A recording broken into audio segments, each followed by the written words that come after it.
guys, what's good? This is Melissa. Welcome to MZ Boxing. I am delighted to be joined on this very Good Friday by none other than Francy Luzoho. How are you doing?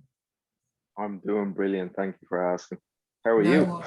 Yeah, I'm great. I'm great. It's bank holiday, so who's not happy on a bank holiday? Let's be honest. Yeah, it's a lazy day today. What?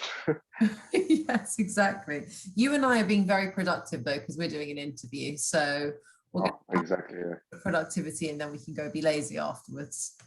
yeah, definitely. I'll continue with my movie after. What movie were you watching, by the way, out of interest? Actually, it wasn't actually a movie. I keep saying movie because I always get mixed up with series of movie. But I'm watching Yeah. a series called The Boy or something like that. Everyone kept on recommended it to me, so I was like, oh, sure. I try it out and see what it's like. Hmm. So then I had a look at it, and I haven't stopped watching it since. That's what you want, really, isn't it? Yeah, literally a marathon. So thank you so much for joining me today. I wanted to kind of touch on your journey in boxing so far. Obviously, you're a professional boxer in the very early stages of your pro career. So far, you've had two fights in total. So before we talk about those and kind of like your experience, let me ask you how did you find the amateurs? How many amateur bouts did you have? And at what point did you decide to turn over? Well, my amateur career was more or less, I always wanted to turn pro. It was always a dream of mine because, first ever fighter I watched, boxer, sorry, was Roy Jones Jr. So I was really hooked on that. If it was up to me, I probably would have turned pro in an early stage of my boxing career.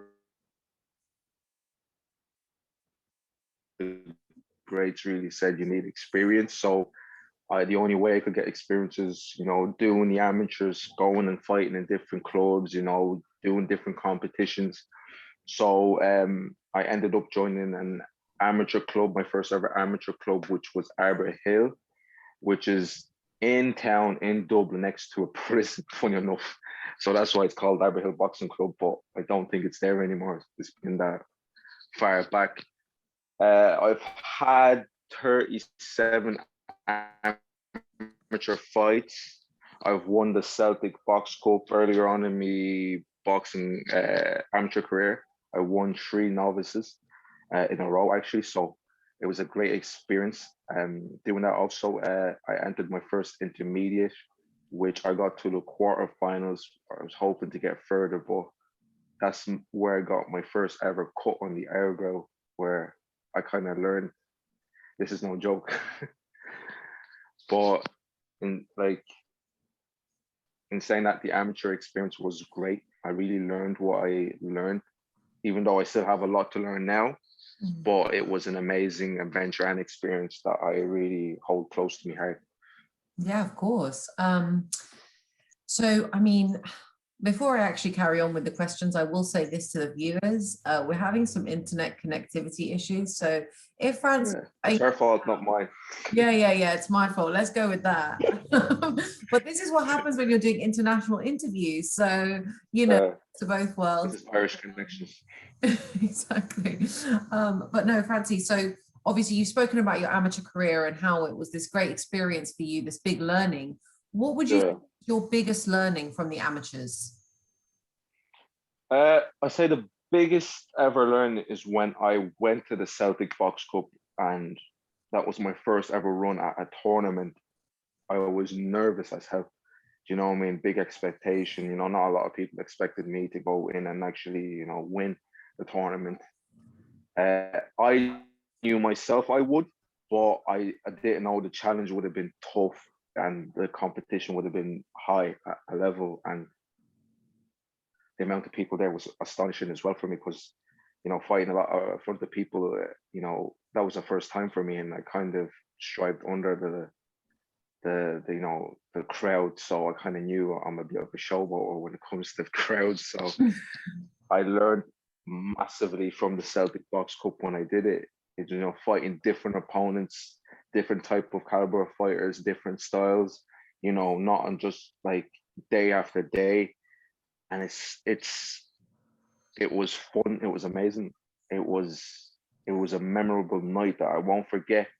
And what really stuck out for me from the whole experience is after winning the whole tournament, a kid came up to me and asked me to sign his gloves, saying, "Oh Oh, wow, that was an amazing fight."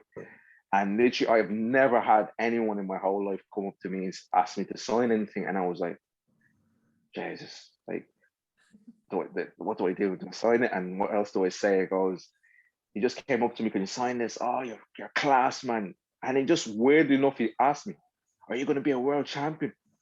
I looked at this kid, I was like, "Jeez, like, what you mean world champion?" And it was a shock to me because I didn't think that far ahead. And I just thought, mm, "Oh, you win this fight, the next fight, and that fight." And when I won the whole thing, I was like, "Is that it?" And then this kid just, I don't know, appeared from nowhere and just, took me off my game. And I was like, wow. And it made me kind of sit down and take it in and really think, how far do I really want to go? What do I mm. really want to make myself out of this boxing career? And that's where I kind of made a decision to say, right, we're going for hell or leather. Amazing. So what did you say to the kid when he asked you, are you going to be a world champion?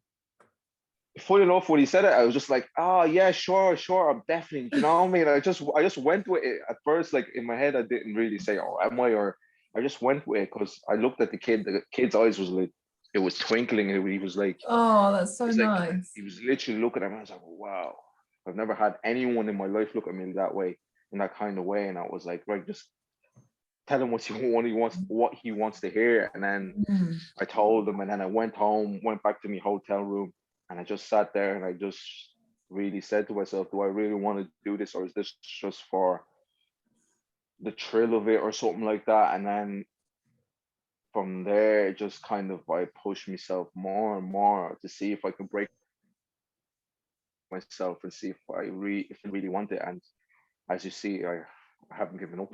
I haven't broken myself, so I'm still I going. think I think it's amazing, like, because obviously you just like inspired this kid on that day, right? And maybe in a sort of Yeah, about way, you not only inspired him, but then you kind of like inspired yourself to think that far ahead as yeah. well. I think it's more or less the kid kind of, I don't know if it was a divine intervention or of some sort, or I just think the kid really inspired me in a sense. Because if I really didn't get anyone to come up to me and ask me that question, I would have really never thought of it. I would have went Amazing. like day by day and just trained and never really thought ahead.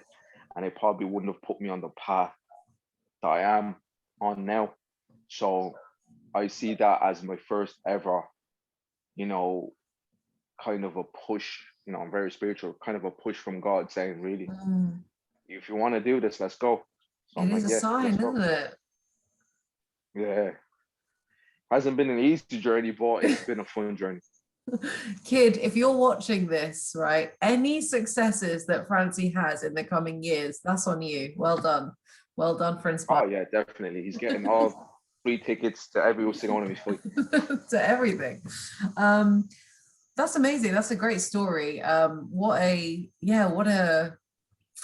I don't know, like what a, it's kind of like fate in a way, like people get put on your path and then suddenly you're analyzing things in a different way. But it's an amazing Yeah, way to really get started in that kind of like thought process about your pro career. The question I have to you is obviously you've had quite a fair few amateur bouts, yeah. experiences, and then you've had a couple of pro bouts, or pro fights, I should say. What would you say is your approach and your style when it comes to your fights? Uh, Entertaining one. I always like giving people their money's worth at the end of the Mm, day. Like, and it's just it's the showmanship. Like I said, my first ever professional fighter or boxer I've ever watched was Roy Jones Jr. We're talking about boots with frills on it, chicken dance, you know what I mean? All that kind of stuff. So I'd be more of a, a move the head, slickness, switch hitter, uh, anything really. It's one of whoever's put in front of me. I just learned to adapt and try and, you know, rise to the occasion, mm, and that's what I am. So it'd be kind of a kind of a cut from Roy Jones, Mayweather, different kind of fighters that I kind of look up to. Even a bit of Mike Tyson, if I have the back for it anyway. I hear that. No, it's good to have some flexibility, right? Like, I think that, you know, when you're boxing, when you're fighting, at the end of the day, it's you and your opponent in the ring, and Yeah, you fight what's in front of you. So if the person that you're fighting in front of you doesn't match up to the kind of work that you've produced in the past, you've got to be able to have some flexibility. yeah, learning to adapt. There's one thing that I kind of learned off. It's a quote that Mayweather actually said years back. It goes, "Look at your legends. Pick every signature move they do, throw it into a box, jumble it up, and that is your style. Love that. And now you just have to perfect it." Yeah, I love that. That's a good little motto to go by for sure. So Francie, you've had one win by way of knockout and one loss to the pros. I know that you felt like you actually won the Controversial loss. Yes, exactly. I was going to say, I know you felt like you won the fight against Martin Quinn, and previous to the pandemic, etc., etc. As I understand it, you were looking for, or you were angling towards a rematch. Is that something that's still on the cards for you? Is that something that you're still interested in doing? To be honest, at this point, I look at them like, you know, me. I'm all about honesty and genuine, being genuine, and just, you know, uh, being truthful about things. Your man, I've uh, I've approached Marty Quinn. We've talked about. We've been on multiple conversation on the phone directly. One thing I can say, he's not a man of his word. You know, what I mean, we had a conversation on the phone, man to man, and he said, yada yada yada. I'm gonna go do this fight, and then after this fight, and I'm gonna come back and fight you. After having that conversation, and then the next, literally 10 minutes later, his promotion comes out, put a statement saying, "Oh, we won't fight Francie. There's no point of going backwards." Yada yada yada, which is a lie. I see them on my Instagram. I see Marty Quinn. I see our whatever his promotion is, watching my Instagram, watching my Facebook, and they see how hard I train, and they know it's a massive risk, and they know it's bad blood, and they know if I'm going into that fight, I'm taking no prisoners. So why risk it? Because he Mm, loses to me, which is going to be in a bad fashion. That's his career done. Where does he mm, go from there? So obviously his promotion is just looking out for him, making him the right decision. Saying, look, there's no point of fighting Francie, because if you lose to Francie, which, let's be honest, I've been training like a monster, so I'm going through people anyway. So, which is a high probability he will lose. There's no, like, that's him done. You know what I mean? So I understand his promotion looking out for him, trying to baby him, and trying to direct him in a different path that he wants to. But it is what it is. It's boxing. You know what I mean? There's more politics in boxing than fighters. Let's be truthful about it. You know what I mean? A lot of fighters nowadays are going to overseas fighting. No disrespects to these people, or bin men. Do you know what I mean? There's no fighters anymore like the fighters old. There's one thing I always strive to be, is a fighter that will always be like the fighters of old. If it was up to me, I would be literally 31 fights. Do you know what I mean? In already. Because the fighters of old fought non-stop. It's not about fighting, for me, it's not about money. It's about legacy. It's about, leaving a print on this earth. So when I do pass on, my mother's name, the family's name, my name is edged in the books, where I left a mark on the world. One thing I'm like, I never tell people, the biggest scare for me is leaving this earth and not leaving a print. Closing my eyes one day and saying, when I do leave this earth, and someone goes down the road and says, "Do you know Francy Luzoho?" The person says, the person says no, and that's my biggest fear. I want to leave this earth. You know, God, please allow it name to be greater than Muhammad Ali one day. Do you know what I mean? I know it's a mountain to climb, but that's the sport we're in. If you don't set yourself mountains to climb or goals to climb, you'll never amount to nothing. So mm. I'm one of those fighters. I'm not afraid to go into a way corner or go into another man's backyard where everything's stacked against me. Like, in my own country, I'm Irish, but in my own country, I was the away corner. Do you know what I mean? Born and reared in Dublin, and going into the Marty Quinn fight, everyone looked at me like I was the away opponent. So it was more or less I was away. So I looked at it as, look, it is what it is. Do you know what I mean? Some people will love you, some people won't. But one thing I'll hold close to my heart is the Irish flag doesn't look at people by color, doesn't look people by, race, or doesn't look people from origin. It just looks at you for who you are and how much you want to represent the country and the flag. And that's how I Mm. look at it. So I will always carry the Irish flag on my chest. And the same way my boxing, I was always carry my career like I'm carrying a shield, and I will go forward and keep fighting. You've touched on a really important point about boxers of the older era, I suppose. Do you think one of the reasons that they were fighting so regularly and they would fight anybody is because there was less pressure on them to keep an unbeaten record? So, for example, nowadays, keeping an O is so important. Do you think that that has an impact on like current day boxers and their decisions around fighting? Yeah, I think more or less the difference between the fighters of old and the fighters of now is the fighters of old had more pride.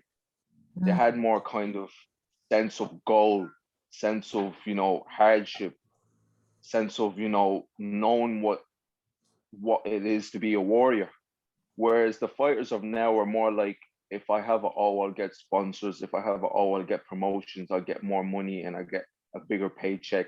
I get to be on TV. I get verified on Instagram, yada, yada, yada, so on and so forth. I get sponsorship deals, nice cars, and yada, yada, yada. Whereas fighters of old were fighting on a day-to-day basis. If I didn't fight, I don't feed my family. And if this man is calling me out and saying he's tougher than me, he's better than me, he's stronger than me, then I'll prove him. Let's see who's strong. Let's see who's the stronger man. Do you know what I mean? Don't get me wrong. There's some fighters of now that have that kind of 2% thinking of the fighters of old, but not many. There's mm, more. Always everything now. Do you know what I mean? So that's why, realistic, if you were to get the fighters of old to bring them to this era, the fighters of old would be millionaires because they would fight anyone. They'd be mm, billionaires. I'd go as far as and say. Whereas the fighters of now, why, when you look at it, most fighters are 13 and 0, 14 and 0. The numbers are low because they don't want to risk it. They don't want to risk losing that O when they reach a certain stage or a certain level. That's why when you see most of the big name fighters, when they do step up, they lose. Do you mm, know what I mean? And that's why I said it. This pandemic is weird, but it's the year of the underdogs. When you face someone that comes from nothing, that is hungry, that's lost the O. They don't care about the O. And you're mm. there with the O. Oh, they owe everything to me. You're always gonna lose. Do you know what I mean? When someone's coming from absolutely nothing, that is hounding and like a dog in the gym non-stop. Well, you have a big plate, like, big example, the Josh Kelly fight. Do you know what I mean? One thing that I literally made me say 110% that it's the year of the underdogs. Josh Kelly is like amazing boxer, slick, class, slick, and just amazing to face someone that is hungry, like an animal. Like I'd call him like a bear or something. That's what he kind of looked like, rough, rugged, ready to go, getting clatters first 2 rounds, and after that, what? His heart just took over. Literally, he Mm. broke Josh Kelly's heart. You know what I mean? So that's what kind of, shows me that it's more about the O now. 100%. I mean, you talked about sort of where we're at in terms of, current day boxers and, the clout, I suppose, that they're looking for on like social media and this, that, and the other. But I suppose another thing that they are looking for is big opportunities and sponsorship. Yeah, How difficult is it being a professional boxer and getting those kinds of big opportunities, particularly if you don't have like a big promoter or an Olympic springboard, for example? it's very hard. You know what I mean? I won't lie to you, it's extremely hard. If you don't have a big promotion or a big manager or someone with connections, um, your career is a lot much harder than than others that are, come from the Olympic stage, or have big promotions or have connections. It's it's a lot more difficult because then you have to really, really, you know, work for it, in a sense where you obviously, if you're not a big not signed to the big promotion, you're a ticket seller, so you're going on your fan base, you build up your fan base, and you have to go to any show you go to is how much tickets you can sell, and which really is extremely hard. So example, now before the pandemic, now there's a couple of fights I had that I was offered to fight, but it was a ticket deal to go overseas, which find it extremely hard for my people that support me to come across, because people work, people have kids, so they have to kind of make schedules and times and planning, and it's where you also have to try and help them as well find transport and yada yada yada. So it makes it a lot more stressful, a lot more harder, where the lads that are already signed, it's really everything is done for them, where they really just have to focus on their training, and everything else is on a bigger scale. It makes people say, oh wow, it's on this, let's go even more, like, you know what I mean? Mm. Whereas if you're starting out, it's a lot harder. People have to really prioritize, what I mean? Because there's some of them, like, I have supporters, but let's tell it how it is. Some people might be still be unsure on how far you're gonna go, because they're not in the gym with you. They don't see how hard you train, how much you put in the work, and that's what it's a lot harder, where these lads have these skies or whatever. Just when it comes to fight day, promo. So obviously people that never supported you be like, wow, I have to go and watch this guy. Do you know what I mean? So it is a lot harder. Do you know what I mean? But it makes you a lot more hungrier.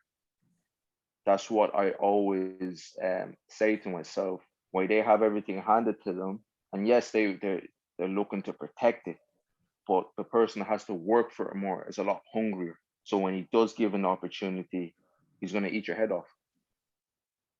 It's interesting, because as you were talking, I was thinking, like, say for example, you have a fight coming up, and you're in camp, and Mm.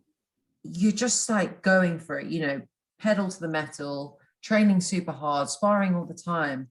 It's really crazy when you actually think about it, like a boxer also alongside doing all of that, trying to go out and sell tickets and promote their own fight. And then to add also the factor of it potentially being overseas, or, you being the away fighter, it's very hard graft. But like the sense that I get from you speaking to you is that you are super hungry, and like you're really going for it. So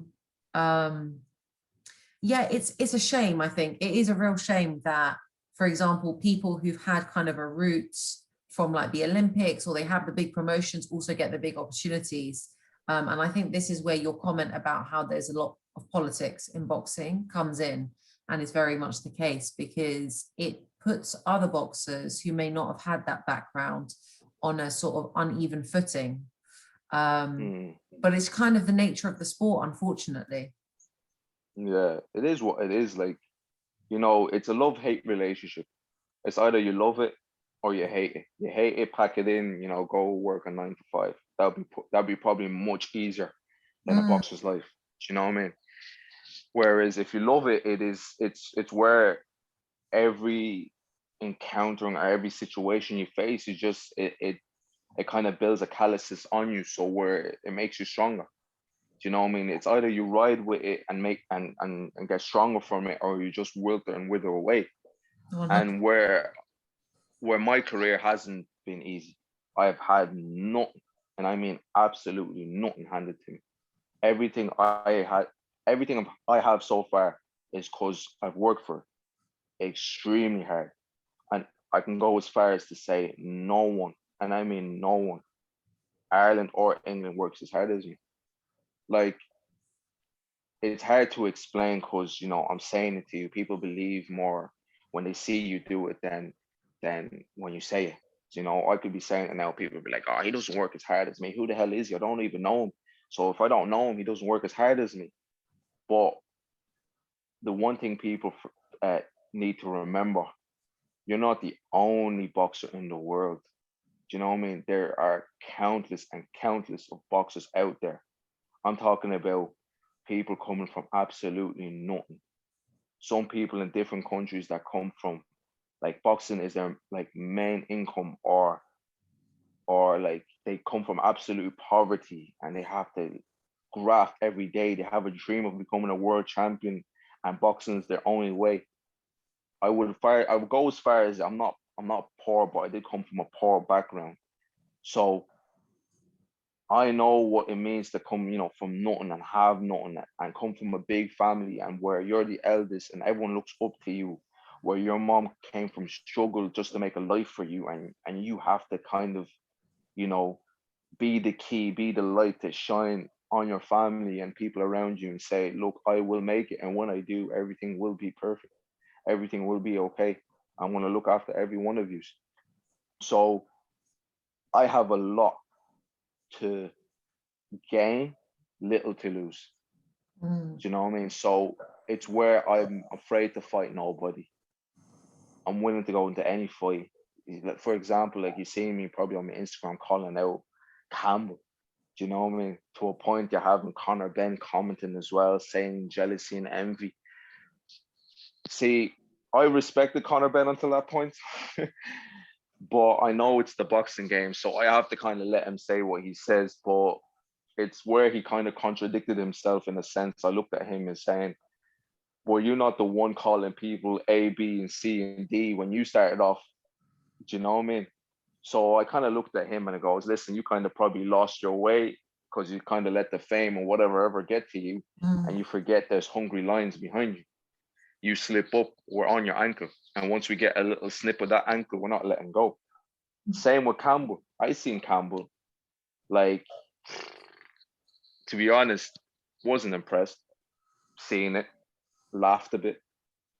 I understand he's unexperienced, didn't have barely any amateur backgrounds, but then you can say the same for O'Hara Davis or Anthony Yarde, zero amateur experience, but they still went on to fight people. Do you know what I mean? Mm. So Mm. the professional is not a kid sport; it's a man sport. At the end of the day, anyone and everyone is open for a challenge. It's up to you to accept it or not. Mm. If you can't accept it or accept the challenge, then it's either promotion or you're just scared. It's one or the other. No, So, let's not beat around the bush. so in terms of, I was going to touch on it a bit later, but seeing as you brought it up, we'll get. Oh, you got me in the hyper mood now.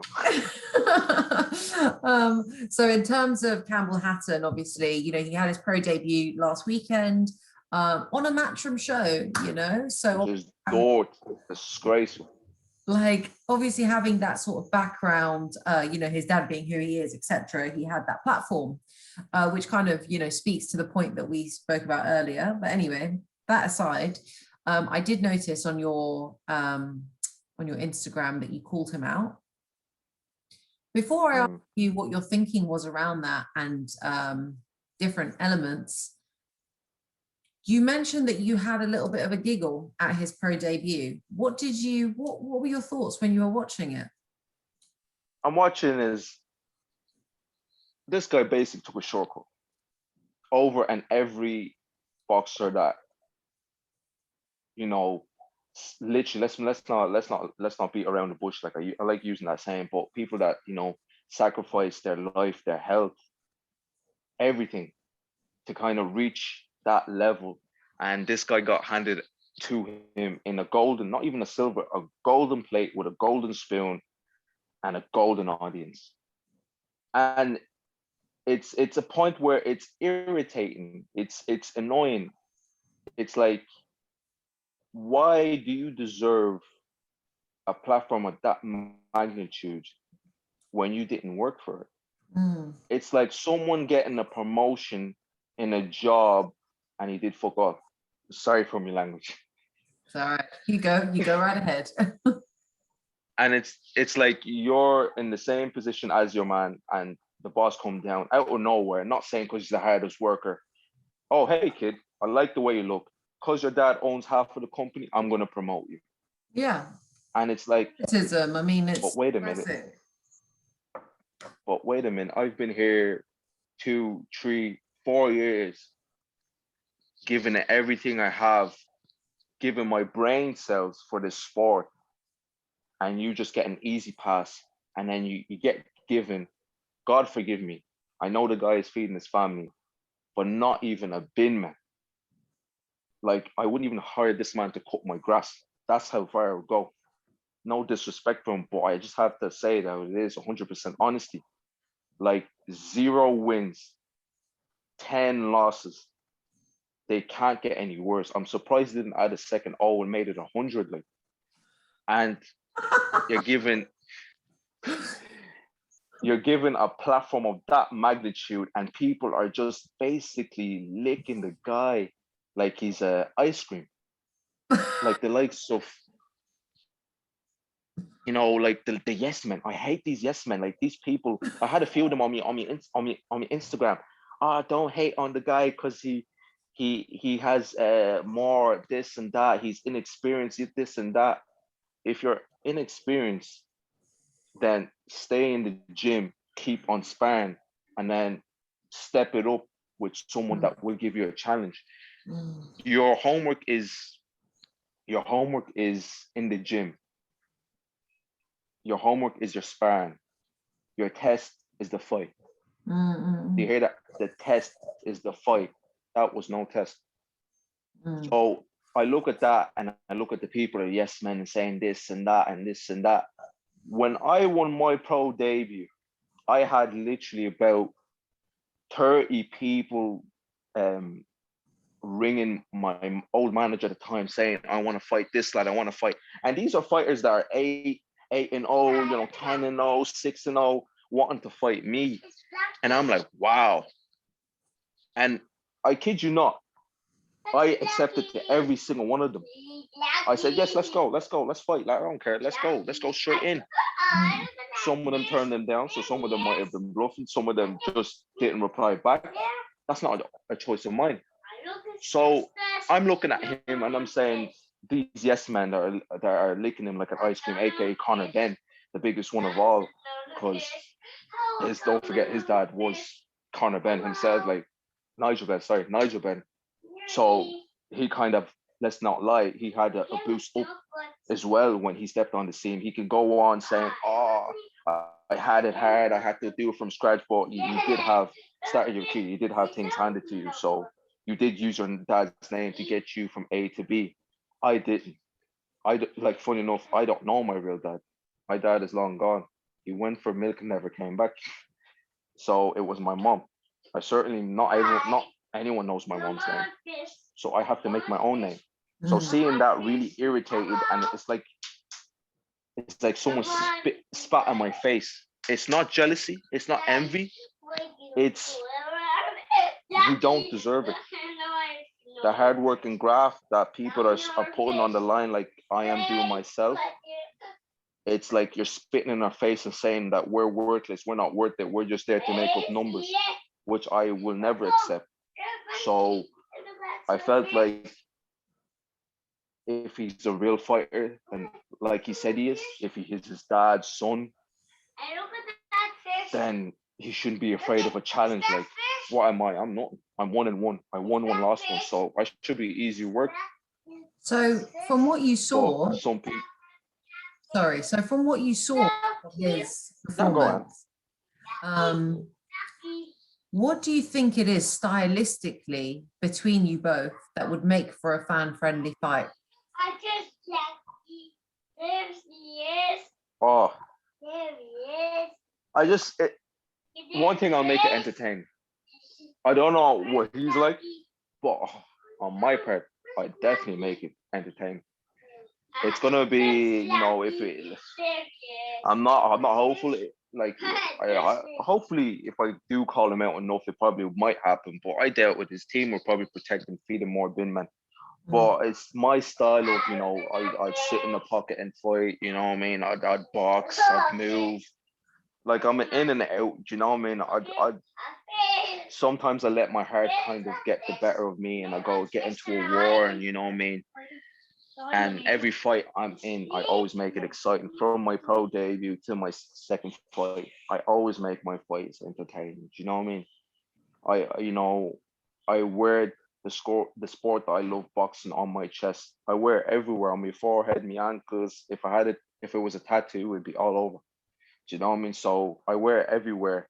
Whereas for Campbell, I don't believe so. I just think he's just doing it because he kind of sees an opportunity, a marketing scheme or whatever that will kind of benefit him in the long run or whatever.